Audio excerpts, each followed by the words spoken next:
unaudited overbilling practices. At what point do we get upset? Let me try to upset you. Let me try to upset you, and you would not be here if you weren't active. So when I say you, I'm talking about your friends, your neighbors, your relatives, who you get on the phone and they agree with you, and you beg them to go to the city council meeting, to sign a petition for the Progressive Party to get on the ballot, to call or email their representatives. And how many times have you heard them say, yeah, fine, and they don't do it? Or, I'm too predisposed, I'm too busy, I'm too preoccupied. Yeah, I'm dropping out of democracy so I can suffer even more and spend less time with my family and more time in congested commutes and lousy commercial daycare. All right, let's bring it down to scale here. And we don't often see this.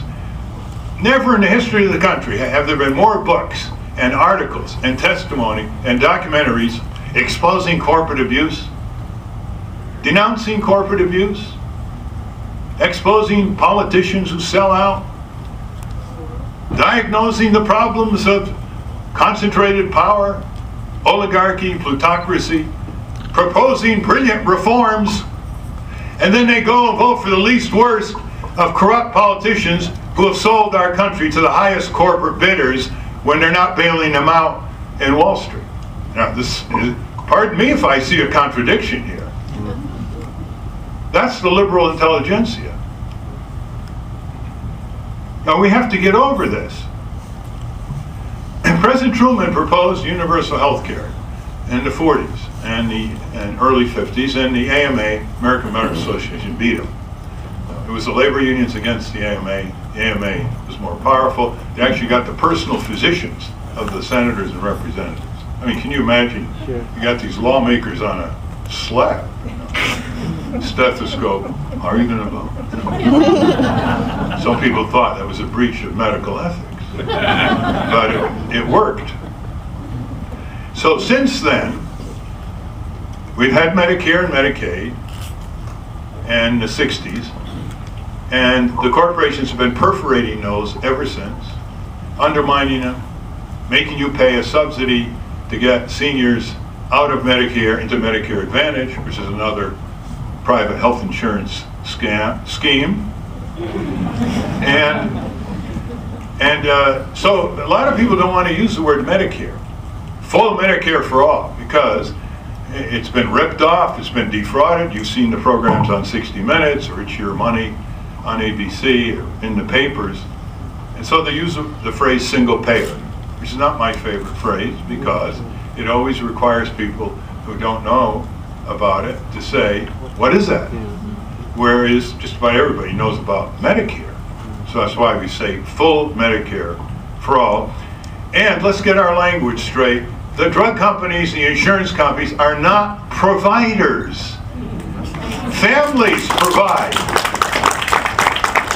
Charities provide, not gouging, profiteering, deceiving corporations. And you have people writing in The Nation and Progressive Magazine using the opposition's language, like detainees instead of prisoners. That's Bush Cheney language. So let's call them sellers, if you want a neutral term, or vendors. We have to get our language right as well. So look at the present scene. There's a new study in the Journal of Public Health, came out 3 weeks ago by 2 Harvard Medical School lecturers, professors. These are practicing physicians as well. It is no longer 22,000 dead. It's 45,000. They use CDC data, very careful study. These people know they're going to be scrutinized by the corporations. 45,000 people die every year because they can't afford health insurance. Now, nobody dies in Canada, Luxembourg, Belgium, Holland, Italy, Sweden, Germany, Taiwan, because they can't afford health insurance. They're insured from the day they're born. Now, what does that do to us?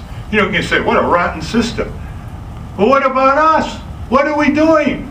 Obsessing about the Ducks and their 4-1 record? When you got 800 Americans dying every week? Why do we obsess about that? 800 Americans, because they can't afford health insurance in the richest country in the world, they can spend $750 billion of your tax dollars for a Pentagon budget and wars in Afghanistan and Iraq and supporting the Israeli military juggernaut to brutalize and occupy the West Bank and of Palestine. And we're dying here. Thousands of people are dying. How about 58,000 Americans who die because of work-related diseases and trauma every year? OSHA figures. 65,000 Americans who die every year from air pollution, horrible deaths, asphyxiation, cancer. EPA figures. 100,000 minimal Americans who die from malpractice in hospitals. All these are preventable, just like homicides in the street are preventable. And that's the key, whether it's criminal intent, profiteering intent, incompetence caused deaths. The key is preventability. Not say, oh, these were criminals who killed people, so we should spend all our security budgets on a criminal gang, and not every day the thousands that are dying. Very silent deaths, quiet, nobody trumpets for them. They don't get buried in Arlington National Cemetery. They just made the country go every day. Rosa Parks was not the only one who knew that it was a humiliation and a violation of civil rights